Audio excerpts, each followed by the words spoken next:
بسم اللہ الرحمن الرحیم۔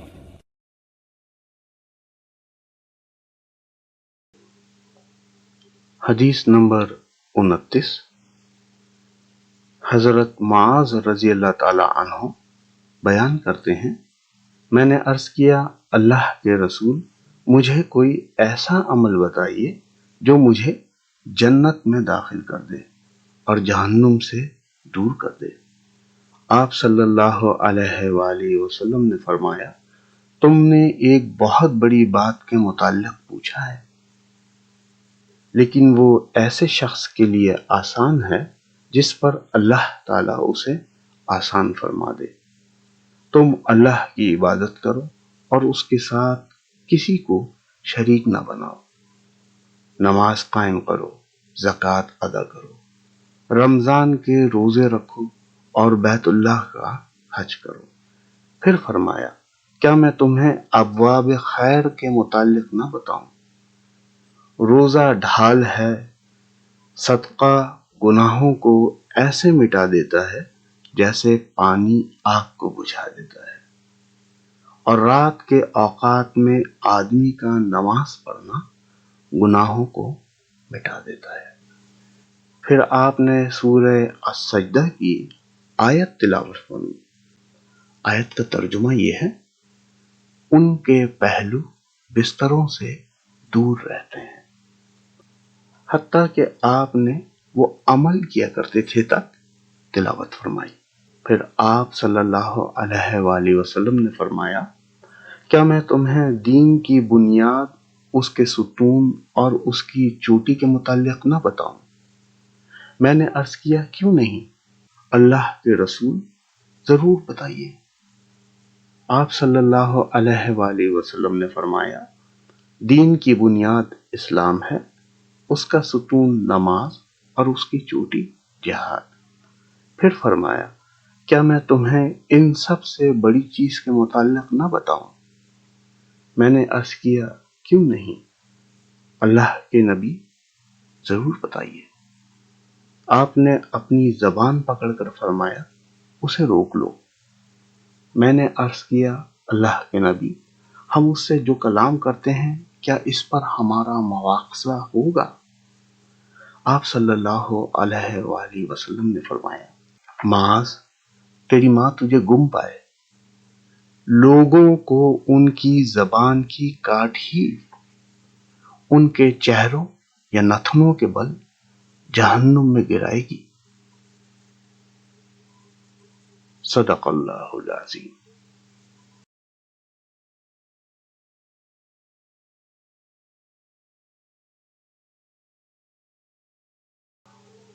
حدیث نمبر 30۔ حضرت ابو امامہ رضی اللہ تعالی عنہ بیان کرتے ہیں، رسول اللہ صلی اللہ علیہ وآلہ وسلم نے فرمایا، جس شخص نے اللہ کے لیے محبت کی، اللہ کی خاطر بغض رکھا، اللہ کی رضا کی خاطر عطا کیا اور اللہ کے لیے روک لیا، تو اس نے ایمان مکمل کر لیا۔ صدق اللہ العظیم۔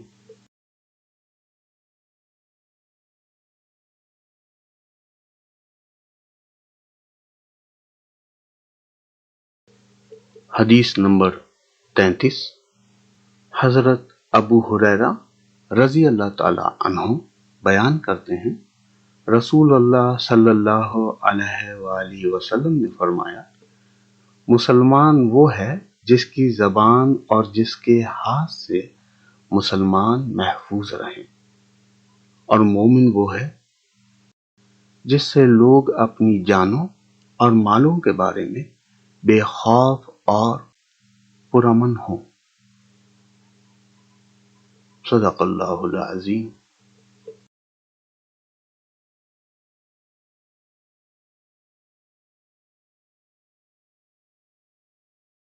حدیث نمبر 35۔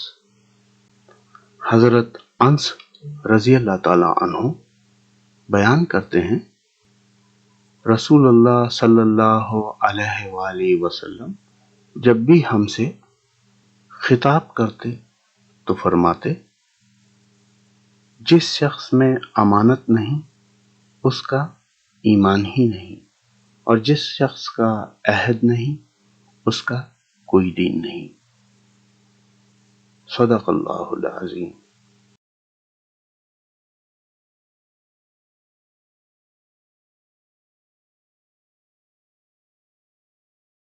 حدیث نمبر 45، حضرت ابو امامہ رضی اللہ تعالی عنہ سے روایت ہے کہ کسی آدمی نے رسول اللہ صلی اللہ علیہ وآلہ وسلم سے دریافت کیا، ایمان کیا ہے؟ آپ صلی اللہ علیہ وآلہ وسلم نے فرمایا، جب تیری نیکی تجھے خوش کر دے اور تیری برائی تجھے غمگین کر دے تو تو مومن ہے۔ اس نے عرض کیا، اللہ کے رسول، تو گناہ کیا ہے؟ آپ صلی اللہ علیہ وآلہ وسلم نے فرمایا، جب کوئی چیز تیرے دل میں کھٹکے تو اسے چھوڑ دے۔ صدق اللہ العظیم۔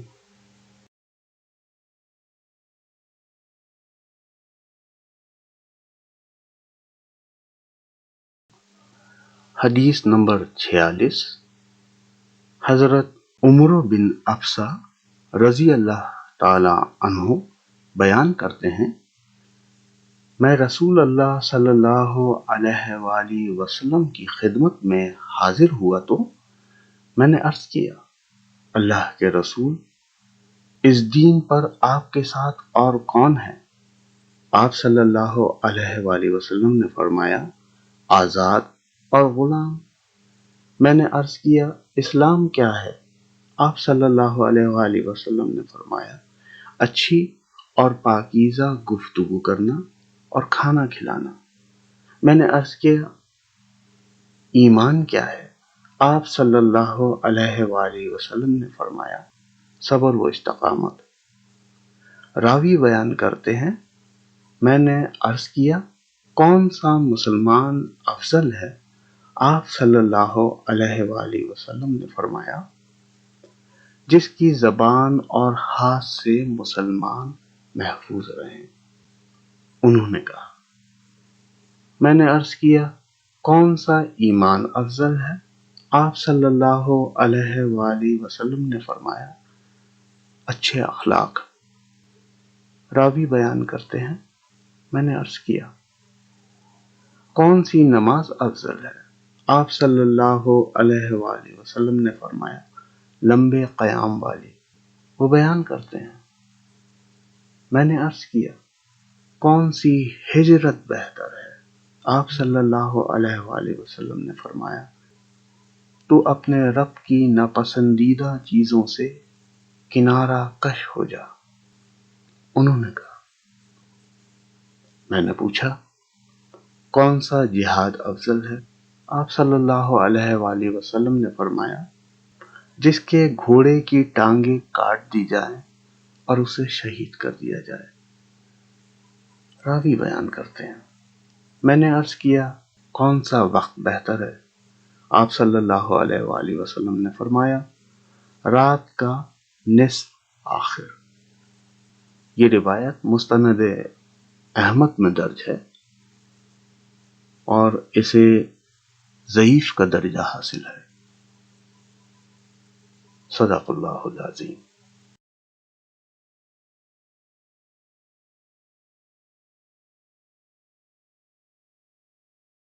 حدیث نمبر 48، حضرت معاذ بن جبل رضی اللہ تعالی عنہ سے روایت ہے، انہوں نے نبی صلی اللہ علیہ وآلہ وسلم سے ایمان کی بہترین خصلت کے بارے میں دریافت کیا۔ آپ صلی اللہ علیہ وآلہ وسلم نے فرمایا، تم اللہ کے لیے محبت کرو، اللہ کے لیے بغض رکھو اور اپنی زبان کو اللہ کے ذکر میں مصروف رکھو۔ انہوں نے عرض کیا، اللہ کے رسول، اس کے بعد کیا کروں؟ آپ صلی اللہ علیہ وآلہ وسلم نے فرمایا، تم لوگوں کے لیے وہی کچھ پسند کرو جو اپنے لیے پسند کرتے ہو، اور ان کے لیے اس چیز کو ناپسند کرو جسے اپنے لیے ناپسند کرتے ہو۔ صدق اللہ العظیم۔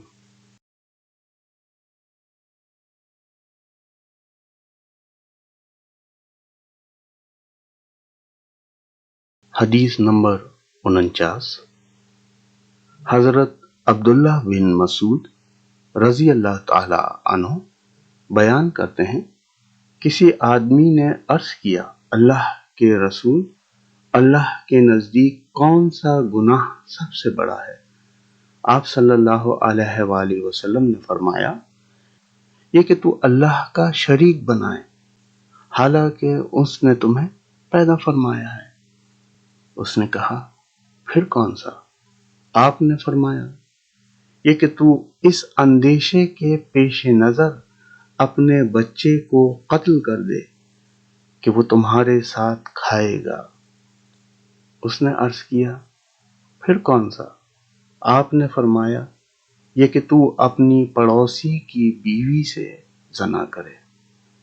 اللہ نے اس مسئلے کی تصدیق میں یہ آیت نازل فرمائی، اور وہ لوگ ہیں جو اللہ کے ساتھ اور معبودوں کو نہیں پکارتے اور جس کے قتل کرنے کو اللہ نے حرام قرار دیا ہے اسے ناحق قتل نہیں کرتے اور نہ ہی وہ زنا کرتے ہیں۔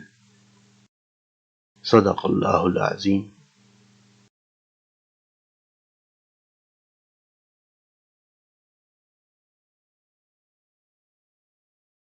حدیث نمبر 52۔ حضرت ابو ہریرہ رضی اللہ تعالی عنہ بیان کرتے ہیں، رسول اللہ صلی اللہ علیہ وآلہ وسلم نے فرمایا، 7 مہلک چیزوں سے اجتناب کرو۔ انہوں نے عرض کیا، اللہ کے رسول وہ کیا ہے؟ آپ صلی اللہ علیہ وآلہ وسلم نے فرمایا، اللہ کے ساتھ شرک کرنا، جادو کرنا، جس کے قتل کرنے کو اللہ نے حرام قرار دیا ہو اسے ناحق قتل کرنا، سود کھانا، یتیم کا مال کھانا، مارکے کے دن میدان جہاد سے پیٹھ پھیر کر فرار ہونا، اور پاک دامن عورتوں پر تہمت لگانا۔ صدق اللہ العظیم۔